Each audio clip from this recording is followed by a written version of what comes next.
አንቲ ውእቱ ሰዋስው ዘርየ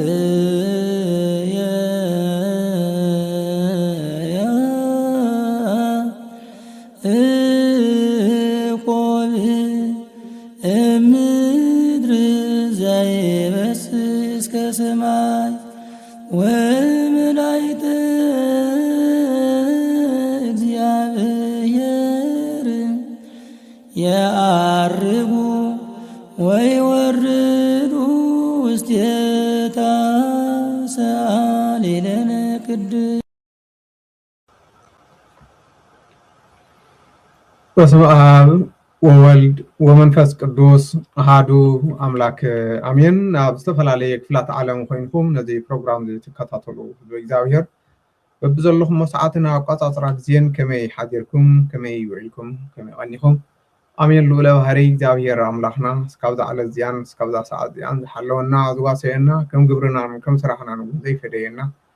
ከባቲ ኣበሳ ልኡለ ባህሪ ሎሚ እውን ከም ትማሊ ሽሙ ካብ ጫፍ ዓለም እስካብ ጫፍ ዓለም ዝኸበረ ዝተመስገነ ይኹን። እምበኣር ክቡራትን ክቡራንን እዚ ትከታተልዎ ዘለኹም ሰዋስው ሚድያ እዩ። ሰዋስው ሚድያ ደግማን ቀኖናን ቤተክርስትያን ሓልዩ ወቕታዊ ነባራን ጉዳይ ቤተክርስትያን ዝድህስስ መንፈሳዊ ብሕታዊ ገለልተኛ ሚድያ እዩ። መዓልታዊ ፕሮግራምና ኣብ ሰዋስው ዩቱብ ተኸታተሉና፣ ከምኡ እውን ኣብ ፌስቡክ ኣብ ቲክቶክ ፈለው ግበሩና። ኣብ መቐለ ዘሎ ስቱድዮና ቀሪብኩም ድማ ንህዝብና መሃርን ኣፅናዕናዕን ዝኾነ መንፈሳዊ ኣገልግሎታት ተበርክቱ። ናይ ኩሉ ግዜ መንፈሳዊ ፃውዕትና እዩ። ሰሙናዊ መርሃ ግብሩና ኣብ ኣክሱማውያን ቴሌቭዥን ኩሉ ግዜ ሰንበት ድሕሪ ቀትሪ ኣለና ኢና። እምበኣር ክቡራትን ክቡራንን ኣብዚ ክልተ ሰለስተ መዓልቲ ሓድሽ ነገር ደሎ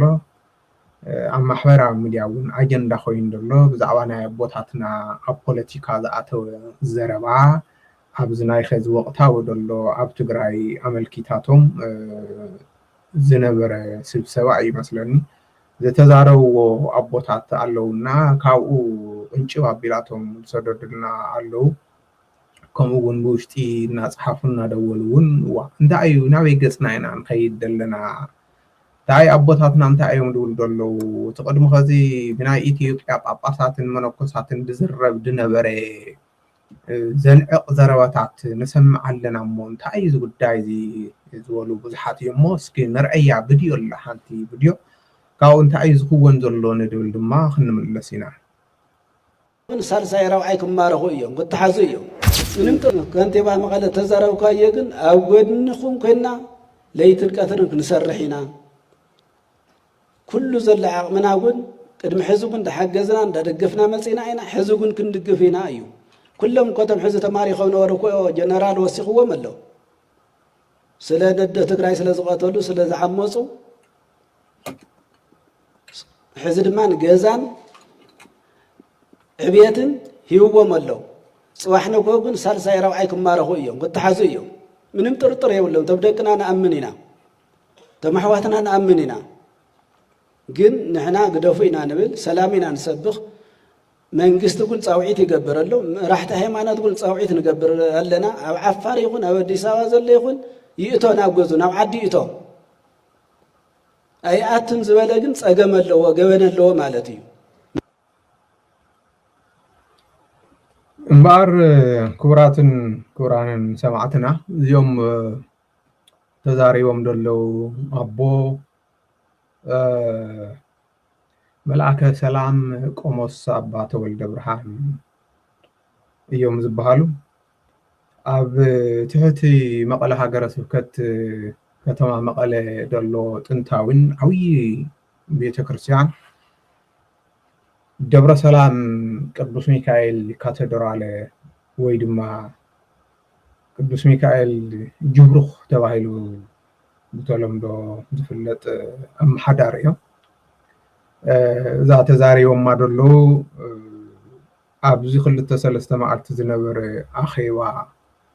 ናይ መንግስቲ ኣኼባ እዩ ይመስለኒ። ናይ ሃይማኖት መራሕቲ ፃውዒት ተገይሩ ነይሩ። ኣብኡ ዝተዛረብዋ እያ። እዚኣ ክዛረቡ ከለዉ ብርግፅ ብዙሕ ተዛሪቦም ክኾኑ እዮም። ናባና ዝበፅሐትና እዚኣ እያ። ኣብ ማሕበራዊ ሚድያ ትዘውር ደላ እውን እዚኣ እያ። እቲ ብድሕሪኡን ብቅድሚኡን ስብሰባ ነዊሕ ስለ ዝኾነ ካልኦት ኣቦታት እውን ተዛረቡ ኩሉ እዮም ናይዚኦም ኣብነት ተገይሩ ናይዞም ወላዲ ናይዞም ኣቦና ኣብነት ተገይሩ ግን ከመይ እዩ ዝኽወን ዘሎ ኣቦታትና እንታይ እዮም ዝገብሩ ዘለዉ ብስሩ ቅድሚ ኸዚ ካብ ኣዲስ ኣበባ ተፈሊና መንበረ ሰላማ ዝመስረትናዮ ምክንያት ደኣ ኣይ ከምዚኦም ዝበሉ ኣቦታት ዝዛረብዎ ቃላት ፀሊእና ኣይኮነን ድዩ ምስ ትግራይ ዝነበራቶም ኣረኣእያ ናይ ኢትዮጵያ መነኮሳትን ጳጳሳትን ብዝዛረብዎን ብዝነበሮም ኣረኣእያን ኣብዚ ናይ ኣፅናተ ዝኾነ ኩናት ቆስቆስቲ ሓዊ ስለ ዝነበሩ ኣይኮነን ድዩ መቦታትና እንታይ እዮም ዝገብሩ ዘለዉ ዝብሉ ሰባት ብዙሓት ሓተቲ እዮም ካብኡ ሓሊፎም እውን ስግኣታቶም እውን ዝገልፁ ኣለዉ ትፅየፎም ሞ ትንፀፉ ዓይነት ዶ ኣይመስልን እዚ ብሱርኸ ከምዚ ኢልና እንድሕር ከይድናስ መንበረ ሰላማ ከምቲ ቅድሚ ኸዚ ባዕላቶም ኣታ መንበረ ሰላማ እንተጠንኪሩ ኣክሱም ዘይብላ መንበር ናትና እንታይ መንበር ክበሃል እዩ እናበሉ ዝሰግኡ ዝነበሩ እንደይ ግዜ እውን ሽምግልና ላዕልን ታሕትን ኢሎም ከም ደይነበሩ ዋላ ወግዓዊ ኣይኾን ብውሽጢ ውሽጢ ማለት እዩ ከምቲ ሰዋስም ሚድያ እውን ደመሓላልፎ ዝነበረ ኸዚ ግን እንኳን ከምኡ ይትረፍ ሕማቅ ደኣ ኣየምፅእ እምበሪ ብስሩ እውን ንሕና ለሚና ከኽቕበልና ድዮም ዝብሉ ስግኣቶም ደቕምጡ እውን ኣለዉ እምበኣር እስኪ መንበረ ሰላማ ክፍሊ ከሎ እቲ መንበር እኳ ጥንታዊ እንተኾነ ግዴታ እኳ መንበርና መሊስና እምበሪ ተፈሊና ንድብል ቃላት እኳ ዋላ እንድሕል ሓደ ሰባት ክጥቀምሉ እንድሕል ፅልእ ዘብልዎ እንተኮይኖም ብርግፅ መንበርና መሊስና ኢና እቲ ጥንታዊ መንበርና ግን ክንመልሶ ዝኽኣለና ምክንያት ግን ኣለዉ ታዲያ ካብቶም ምክንያታት ንሳቶም ኣብዚ መፅሓፍ እዚ ኣብዚ ሕገ ቤተክርስትያን ተቐሚጡ ዘሎ ናይ ቅድስቲ ቤተክርስትያን ትግራይ ሕገ ቤተክርስትያን ማለት እዩ እስኪ ቁርቡ ከንበልኩም እቲ ኣመክንዮ እቲ መንበር ከም መንበርና እዩ ከም ደሎ እዩ ጥንታዊ ናይ ባዕልና እዩ ግን ኣብዚ ሎሚ ዝተፈለናሉ ንህዝብና እውን ኣእማኒ እዩ ተባሂሉ መዳራደሪ ብድመስል መልክዑ ብዚ ምክንያት እዩ ዝተባሃለሉ እስኪ ንርአዮ ምስቲ ናይ ኸዚ ቪድዮስ ዘመሳስል ኣለዎ ድዩ የብሉን ንድብል እዩ እምበሪ ውልቀ ሰባት እናምፃእና ክንወቕሰሉ ይኮንናን ሚድያ ዝኸፈትናሉ ግን ኣቦታትና ገጾም ናበይ ይኸዱ ኣለዉ ንድብል ግንዛበ እውን ፅቡቅ እዩ እቲ ህዝብና ኸ እንታይ ካብ ዝርድኢት ክወስድ ካብ ኣቦታትና ኸ እንታይ እዩ ተስፋ ክገብር ንድብል እዩ እምበኣር እንታይ ይብል ኣብቲ መእተዊ ኣብ ገፅ 5 እስካብ 6 ካብ 4 ጀሚሩ እዩ መእተዊ መቅድም ድብል ኣሎ ካብ ገፅ 4 ጀሚሩ እስካብ 8 እዩ ግን ኣነ ሕፀር በድበለት ኣብ ገፅ 6 ደላስ ክኸንበልኩም ኣብዚኣ ደላ ማለት እዩ ሲኖዶስ ኢትዮጵያ ምስ ኣብ ትግራይ ዝርከባ ኣህጉረ ስብከትን እናተገንዘብና ልብ እናበልና ማለት እዩ ምክንያቱ ኣብኡ ድለዓሉ ሕቶታት ስለ ዘለዉ ኣህጉረ ስብከትን መንፈሳዊ ኮሌጅ ኣባ ሰላማ ከሳቴ ብርሃን ፍሬምናጦስን ዝነበሮም ሃይማኖታውን ምምሕዳር ርክብ ብምጥላም ኣብ ትግራይ ናይ ዝርከቡ ሰራሕተኛታት ኣህጉረ ስብከት መንፈሳዊ ኮሌጅን መሃያ ናይ ገዳመትን ማእኸል መሰልጠኒ ካህናትን ናይ መንፈሳዊ መምህራን ጡረተኛታት በጀት ክቋረፅ ብምግባር ብኣንጻሩ እዚ ናይ ኩናት ፋይናንስ ብምሕጋዝ ህዝቢ ትግራይ ክፀንት ግድኦም ስለ ዝተዋፅኦ እዩ እንመን እዮም ግድኦም ዝዋፅኦ ዘሎ እቶም ሲኖዶስ ኢትዮጵያ ወይ ድማ ጳጳሳት ኢትዮጵያ ማለት እዩ ህዝቢ ትግራይ ክፀንት ግድኦም ስለ ዝተፃወቱ ብፋይናንስ ሓገዝ ይኹን ብተን ኣብ ትግራይ ዘለዋ ኣብያተ ክርስቲያናት ገዳማት ኣህጉረ ስብከት ወይ እውን ሓንቲ ደላ ፍሬምናጦስ ባጀት እውን ስለ ዝዓፀው ምክንያት ኮይንና ይድብል ዘሎ ክንብሉ ኣብዚ ግን أبزي خزي منور سلام أبوتاتنا ننوع على مقداو مسأنجن انتاي موسيو أبز انتاي بيل نتن أي برسوكت بجت خمس عصوي بلالو أبزن أي خزي ننوع على خمس سللا مسأجن إسكاو خزي بجت كاو أدوسدو على ويم باباتات ننوع لما نتقمل لنا مالتي دي هانساون انتاي غير خاخت تسلمون نوع الخامس يزلبلوكا مخان كم حو خيتردخا نبعال باخل نبعال هجرس وخت خلص كاو خزي كاو عديسا باجت اي تقارا صلومن كتبل كلخا بتاع قديم كا زقمت خي ابز حق بيت كرسان تصارار يكونالو مالتي يغرم جدنا اتوانا جن تعيو زتفلنا له مخنيات يزقمت رله يقصل قرو قصللكم زي كمزن هالو سينودوس إثيوبيا حزب تግራይ بأحواتو حزبታት ኢትዮጵያ خصላ ሃገራዊ አመኔታ ክስእን ናይ ህዝብን መንግስትን ውክልና በዘይብሎም አካላት ናይ ጸለመ አስተምሮ ከስርጽ ድሕሪ ምጽናሕ ዝተወልዐ ኩናት ከም ዕድል ተጠቂሞም ኣብ ልዕሊ ትግራይን ህዝቢ ትግራይን መከራ በደልን ከብጽሕን አስዒቡ ተሊሙን ካብ ነገረ እግዚአብሔር ዝርሓቀ አጀንዳ በመስፈሕፋሕ ሃይማኖታዊ ስሕተት ዝፈጠሩ ጳጳሳትን መነኮሳትን ሰባህያንን ይበል ይሁን ሃይማኖታዊ ስሕተት ዝፈጠሩ ካብ ነገረ እግዚአብሔር ዝርሓቀ አስተምህሮ ዝፈጠሩ መን እዮም ይብላል ጳጳሳትን منكوساتن سواخيانن حقيفو بمحاز محدراوي حدنت اي برسكت تግራይ بحيلي بمنطال تاريخ يقرا زي بلو ሃይማኖታዊ ስሕተት ዝፈጸመ ዝበ ክርስቲያን ትግራይ ድማ ብፍላይ ኣብ ሓደጋ ክወድቕ ኣገልግሎት ቤተ ክርስቲያን ክስእን ዝገበረ ሲኖዶስ ኮይኑ ስለ ዘረኸብናዮ እዩ ይብል ተኣመክንዮ እንታይ ኢሉ ዝዘርዘልኩልኩም ኮይኑ ከምዚ ዓይነት ኮይኑ ስለ ዝረኸብናዮ ስለዚ ብቀርበት ንህዝባት ዋሲ ቤተ ክህነት ቅድስት ሲኖዶስ ኣብ ቅድስት ከተማ አክሱም እቲ ጥንታዊ መንበረ ሰላማና ክንመልስ ተገዲድና ኣለና እዩ ሞነዚ ተመርኪሶም ሊቃውንት ነዚ ተመርኪሶም ምእመናን ነዚ ተመርኪሶ ህዝበ ክርስቲያን እሞ እቲ ካብ እግዚአብሔር ዝርሓቀ ካብ ነገረ እግዚአብሔር ዝርሓቀ ሃይማኖታዊ ዘይኮነ አስተምህሮ በጳጳሳትን ብመነኮሳትን ሰባኽያንን ቅስቀሳ ዝለዓል ዝነበረ ተጸይፍና መንበረ ሰላማ ከም መስረትና ከምዚ ዓይነት ድማ ብናይ መንበረ ሰላማ አቦታት ክልዓል ከሎሲ ከመይ እዩ ደኣ እትናትና كم صدقنا قصرنا اديو اتناتاتهم نصيفو دلنا سي ويس اتناتنا نغورو كم صبق ነገር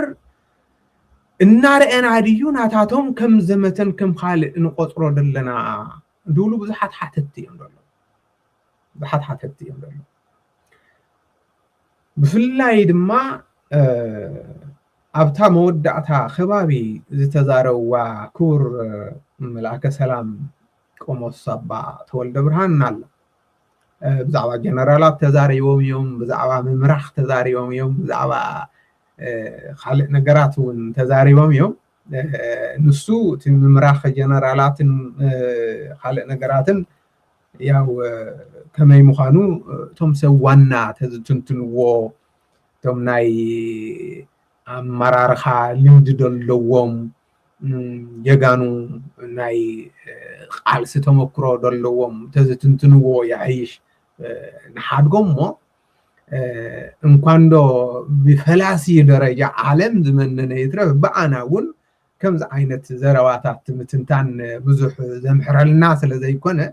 ንሰብ ሞያ ነቶም ናይ ቃልሲ ናይ ብረታዊ ቃልሲ ሞያ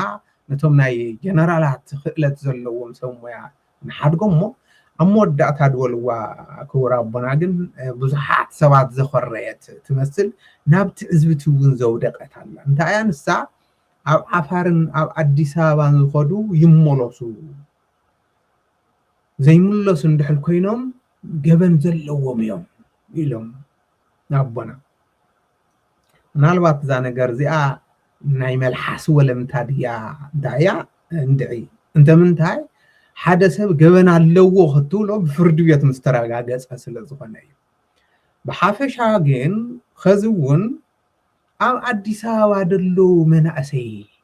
ናይ መን እዮም ንድብል ሕቶ ንክቡር መልአከ ሰላም እስኪ ነቕርበሎም እሞ ናይ ውልድነት ሕቶ ኣቦ እዮም ዓብዪ ደብሪ እዮም ድመርሑ ደሎም እሞ ናይ ኣቦነት ሕቶ እስኪ ነቕርበሎም ኣብ ኣዲስ ኣበባ ደለው መናእሰይ እኮ ኣቦና እንድሕል ኣስተብሂልኩምሉ ኮይንኩም ናይ ደብረ ሰላም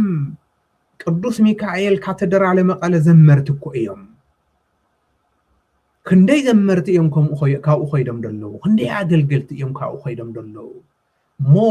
ገበን ስለ ዘለዎም ድዩ ደብል እዩ እግሮም ናብ ደውፅኦም እናኸዱ መንእሰይ እግሩ ናብ ደውፅኦ ሂወቱ ከድሕን ኣብ ዝኸደሉ ሰዓት ክፅንዕናዕ እናተገብኦ ኣብ ኣዲስ ኣበባ ይሃሊ ኣብ የመን ኣብ ሊብያ ይሃሉ ኣብ ግብፂ ኣብ ዘለኻሉ ሃልኻ እግዚኣብሔር መንፈስ ቅዱስ ፅንዓቱ ያብኻ በርትዕ እምነትኻ ከይትኽሕድ ፍቅሪ ዓድኻ ከይትርስዕ ሓንቲ መዓልቲ ሰላም ክትኸውን እያ ክንራኸብ ኢና ብዝበለፀ ድማ እዚ ሰላማዊ ኣምላኽ እናኽበርካ ተስፋ ከይትቆርፅ ተባሂሉ ኣብ ክንዲ ምፅንዕና እቲ ኩሉ ዝኸይድ ዘሎ ካብ ሕቑፉ ዓድኡ ወፂኡ ዘይፈልጥ እዚ ኩሉ ኣዋልድን ኣወዳትን ዘመርቲ ቤተ ክርስቲያን ጥርሐን ተሪፈን ደለዋ ከምዚ ዓይነት ዘረባ ብዙሓት ሰባት ተዓዚቦም ኣለው ንሕና እውን ከም ሰብ መጠን ተዓዚብና ኣለና እንተምንታይ ንኣብነት የልዒለ ደለኹ እምበሪ ኣብ ኩሉ ትግራይ ተመሳሳሊ ክኸውን እዩ ኣብተን ዓበይቲ ደብርታት ዝበሃላ ኣብ መቐለ ከም በዓል ደብረ ሰላም ቅዱስ ሚካኤል ማይደረ ስብሃት በዓታ ለማርያም መድኃኔ ዓለም ደብረ ገነት ጌቴሴማኒ ዳግማዊት ዓዲ ሓውሲ ጽርሐ ኣርያም ልዕልተ ልዑላን ቅዱስ ገብርኤል ንኣብነት የደልዕል ደለኹ ኸይዶም ደለው ኣባላት ትምህርቲ ሰንበት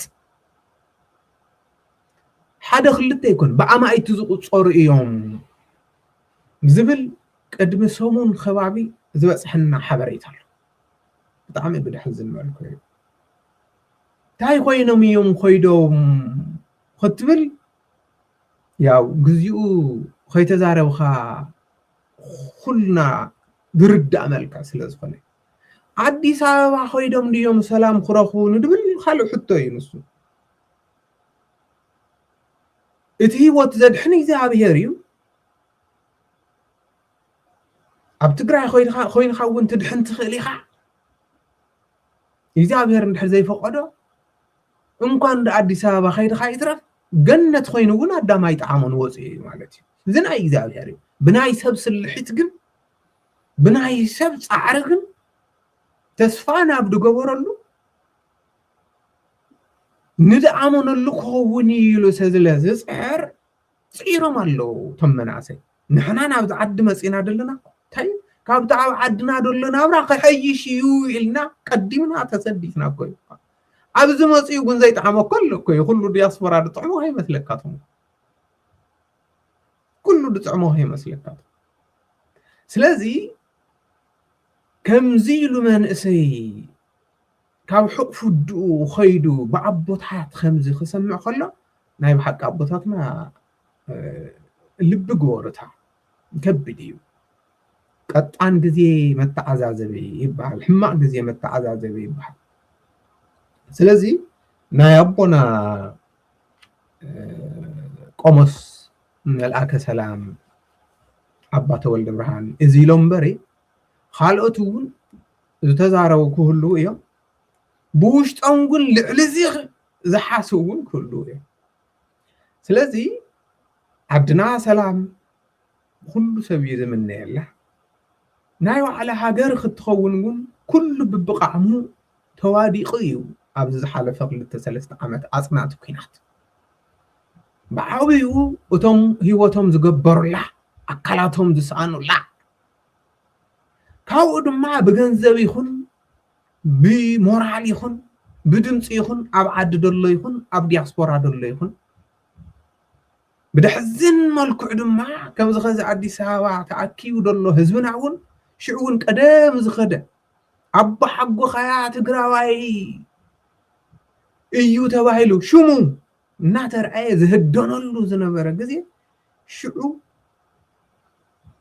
ትግራይ ሃገር ክትኸውን ዘይናፈቀ የለን ስለዚ ካብዚ ነገራ እዚ ወፂኡ ኣቦታት በቲ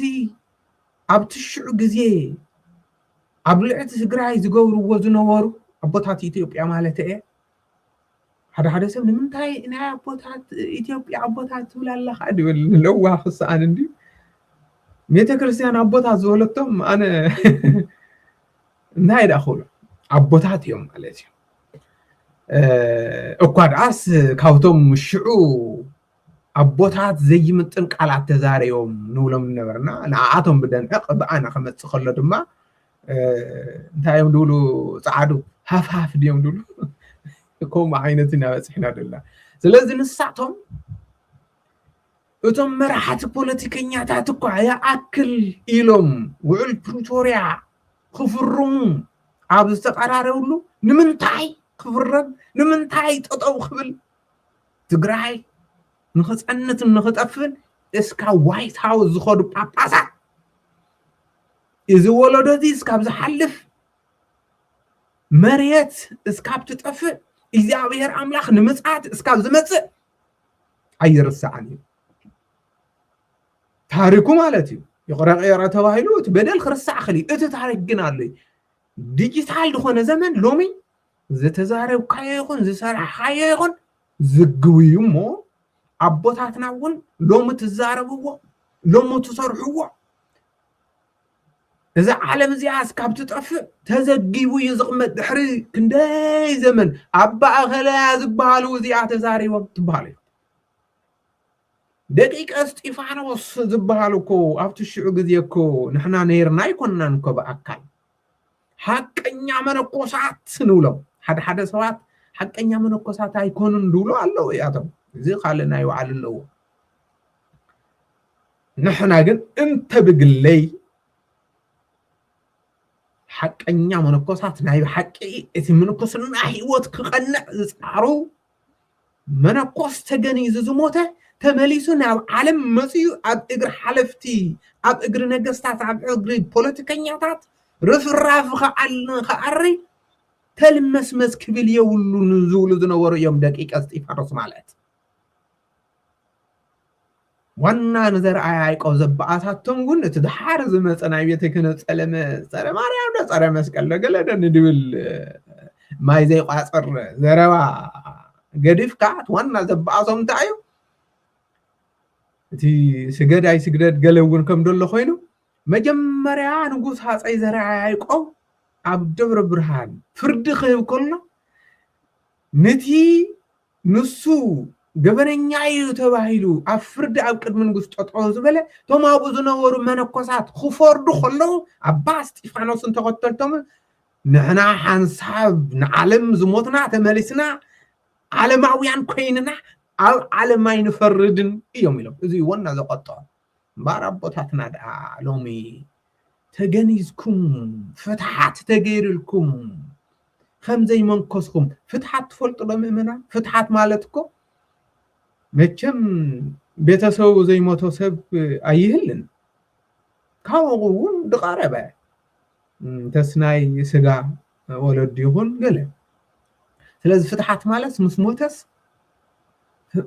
ናይ 40 ናይ 30 ናይ 80 ናይ ተስከርና ኣልካ ትፈትሖ ማለት ስለዚ መነኮስ ማለት ፈላሲ ማለት ልክዕ ሞይቱ እዩ ተባሂሉ ብሰልየን ብጀዲድ ተገኒዙ ፍትሓት ተገይሩሉ ኮይ ስርዓተ ፍትሓት በቃ ሞይቱ እዩ ኣብዚ ዓለም እዚኣ ሞት እዩ ተባሂሉ ተመሊስና መፂና ኣቦታትና ብዛዕባ ምምራኽ ጀነራል ከመይ ምዃኑ ብዛዕባ ናይ ውትድርና ታክቲክ ክንምህር ከለና ግን بعلاتهم توم جنرالاتهم تقادلتسي يعزونا كخون نمنتاي ساتهم كون كريستيان كوي سراح خوين هو مينبري بوليس كو كريستيان كوي خال هايمانوتون كل بب هايمانوتو مالتي سلازي واي تعيو لعلينا اكسبرت خوينهم دلو إلهم سي يدوم قصة دخوني ولا حاسة أنا حاسة خلو سلازي أبوتاتنا فرين ازحلها بلو جنا كاب زيرو تلعلكم حمشاي فرين عيتوتو كما أبوتاتسي زحل خمي يدخون دلو يبل كاو حاليفو عبتن انتاي دبل دلو هزبنا نايب حق يدو لكم دلو كومنتات يمتسنا يكمديانا زوم أبوتات زي آتومسي كمتي أبوليتيكا بملؤ هيوتهم كمزي بهانك أوتا لعلينا بصارحوا اللي دلو ويدم ما دساتوف اللي دلو سي عبتي بيتكرسان محداركم وصاريحهم تدخون سخندي يصبقنا يريبا مانا يا طبوتاتنا تنت مرحوا وندلوهم بيتكرسيان سلام يولنا نكم باسي من كأنينة جروبن عدماني حد بيتكرسيان قنصلو اتقنص ايو عقنو زفال علمبا سلازي او سلام تتقبرو دو اي محشان مخنياتون الساعتهم او سلام تتقبرو بزعبا هايمانوتن بزعبا طقم هادرن بزعبا ربحا هزبن بزعبا ماننتن بهالخال نتمن اساي ولدو بسنة سرعات تتمرون كم عينة عواج كوكا خاتهم اي صبر بسنة مقوارو حليو فقر عدن فقر هاجرن كبري يجزي عبيهرن عاملو كوتا يجزي عبيهرن فلي بسنة سرعات تماهيرو تدخون بسناي محدرات عاليو تدخون نابزي قوس ونعي مدلين نيرو مالتي بعار منبر سلامة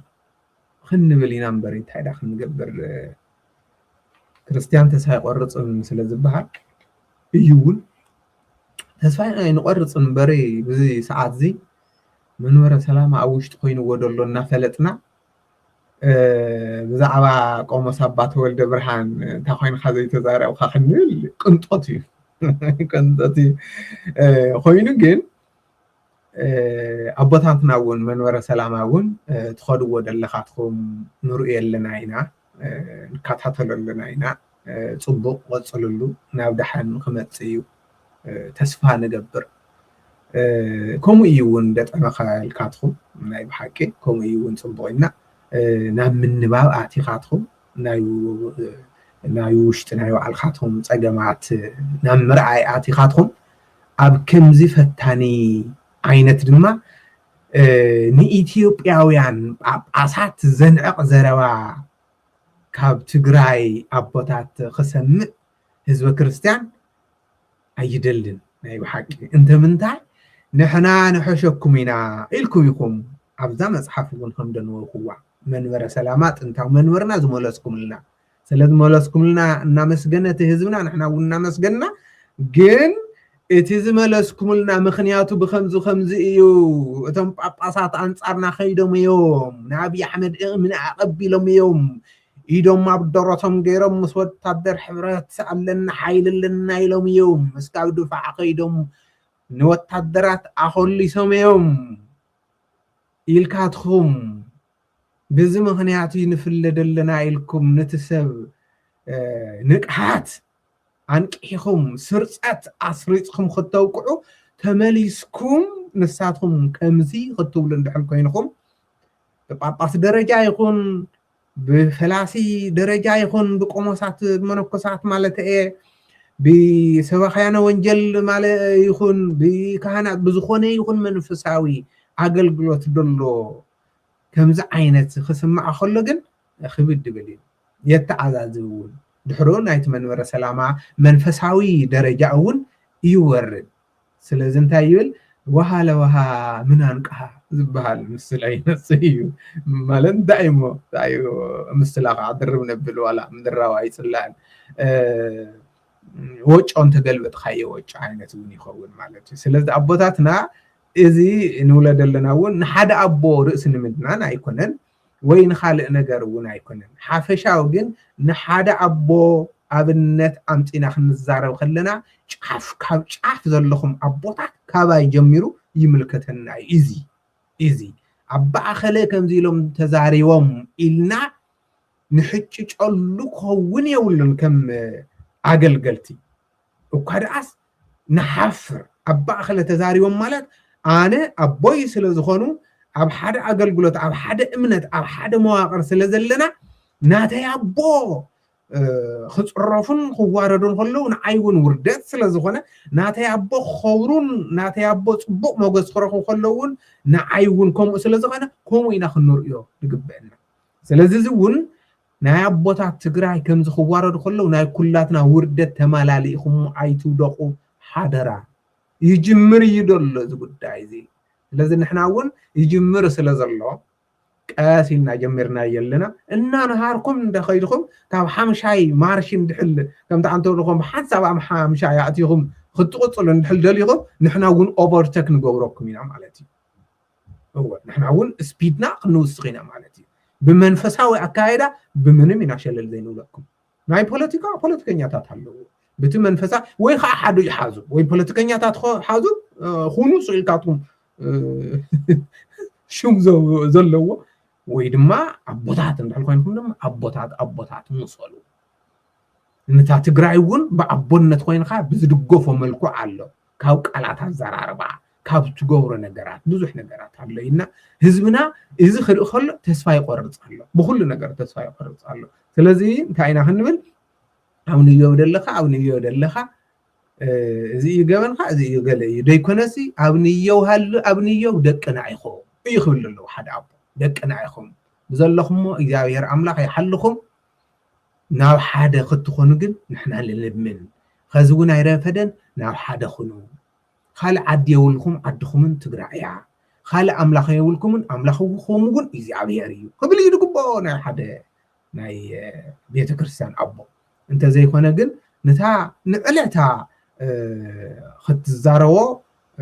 ደስ ዘብለካ ዝመስል برجز رجزانيا زي نكواندو نسمعيو نتزاريون دس خمزة تب نخلون بزح كستاي كنا سلذا خالوتون خزارو زي دلو يبوش تعتمون كم عينة الحل اليوم إذا نحسولو إنحن زي زبنا كم من فساوي هيوتو زرحق تسفع زقرص بعبوتات يزخون زلما سلذي كم تعبت ناي حجب يتكرسيان مقدم زلع بزعبا ناي باباسات إثيوبيا منقصات إثيوبيا زبلوا أبلعلي حزب تግራይ ዝተዛረብዎ እስካብ خزي ኣብነት እናገበርና ከም ተዓንተው ወንዝወልኩም ዘይርሳዕ ቃላት ዝተዛረቡ خزي እውን ኣቶም ነንዕቕ እንድሕል ኮይና ሞት መንበረ ሰላማ ባኣቶም ምኽንያት ከምዚ ገይሮም ናይና መሊስናዮ ዝብልናዮ ሲ ካሊ እዩ ማለት እዩ እዚ ንሰብ ንምትላል እዩ እምበሪ ዕላማ ካሊ እዩ ነይሩ ናብ ድብል እዩ ዘቕይድ ዘሎ ስለዚ ናብኡ ንኸይበፅሕ ብጋና ከሎ ይተኣርም ኣቦታትና እዚ ከም ወቐሳ ከም ገለ ዘይኮነ እዚኣ ከም ምኽሪ ገይርካትኩም ኩላትኩም ሰድዋ ብፍላይ ኣብ ላዕሊ ዘለኹም ኣቦታትና ኣብ ዓዲ ሃሉ ኣብ ደገ ሃሉ ካብኡ እውን ኣብ ዓበይቲ ቤተክርስትያን ዘለኹም መምህራን ብፍላይ ድማ ኣብ መድረኽ ትወፁ ሰባት ብዙሕ ተሰማዕነት ዘለኩም ኣብ ሚድያ ትሳተፉ ሰባት ንህዝቢ ደሕዊ ንህዝቢ ዘረጋግዕ ናብ ሓደ ዘምፅእ ፍቕራዊ ቃላት ተድስበኽ ይሕይሽ ይብል ይሕይሽ ጥራይ ደይኮነስ ክኸውን ደለዎ ይብል ምክንያቱ ሎሚ ሓድነትና ተባታት ይኽእል ቅድመ ኸዚ እውን ይበሃል ነይሩ ቀደም ብታሪክ ሓድነት ተጋሩ መሳፍንትን ባዕሎም ዝመቃቀሉ ነይሩ ናይ በዓል ራእሲ ሓጎስን ራእሲ መንገሻን ናይ በዓል ራእሲ ኣሉላን ዝነበረ ግዜ እውን ታሪክ ዘግይዎ እዩ ግን ከም ናይ ሎሚ ናይ ተጋሩ ሓድነት ዝተዋታተኸ ግን እንደይ ዝሓለፈ ኣይመስለኒ እና ነዚ ኣብ ከምዚ ሓደጋ ደሎ ሓድነትና ናብ ሓደ ዘምፅእ ክንዛረብ ይፅቡቅ ክንዛረብ ምክንያቱ ሚድያ ማለት تزاربك مالت لومي بحنتي دقيقة أب كل عالميات بس سلازي كم تهواري هذول دما لسان يقتل ولسان يهيو بلسانهم بأندبتك مالتي تحوت تقتل تخليها كم تخزون تهواري دولو ملحسخا اف إلاون حوت هندديا انطف إلاون حوت هتفيا سلازي ملحسنا حول مدفع نتقملو نبل كم سواس المديا ون كم قليون بار زنبرنا عبزي ودينا لنا نعدنا سلاما محراتن مرققعن كابت سلاماوي زابير يردعنا عبزلنا يجزي بتعمي إذا تحصحتي أنا بيني دي ديشنا أقدر لخو أي تردعنا هنياتوس نالبات كابوزوح سلازدولني سلا تكست زغبر ديو بتعمي إذا تحصحتن بفلاي كاب قطر زمصدلو سلكتات بتعمي حزن صديا زبحال تساعينو حرشا لك ناي سكمروع صحاي كوينو بقلت زرعايل زنبره ورحمله بقلت زبحال ديل انسسا زولعو اسينن تمليس دما بزي ناي ጦርነት نغودا نبازمه حزبنا خمه يتጨنيقهم دلو እዚህ ይርድአና ደኮውን ኩላትና አቦታት ፍላይ ኣብ ኣገልግሎት ደለና እዚህ ከተሓሳስበና ደኮውን ንድብልሲ ብጣዕሚ ክስርሖ ዘሎ ህዝብና ይጭነቕ ይደለና ስለዚ እግዚአብሔር ኣምላኽ ኣብዚ ኣቦታትና ብጣዕሚ ኣብ ጸሎት እዩ እዚ ከምዚ ዓይነት ድሓንቶም ፖለቲከኛታት ጉደፍሎም ግድ ይብልካትኩም ሳቶም ይኽእሉሉ እዮም ውን ልምድውን ኣለዎም نهاخاتهم زبصحون أيكونه بعلاتهم يودوا قد يبلكاتهم نساتهم أو صلة إطعام أو سوكة ونجل أم هللا أو أستمرا أم معدا أم مخري أنت توفروا زبالة أي يبل يا غير أملاخ سلام محرة الردية إلى أخلنا لنورنا جزياب زي ودينا لنا بخالق بروجرام سكام من الرخن نحلكم وسوات لي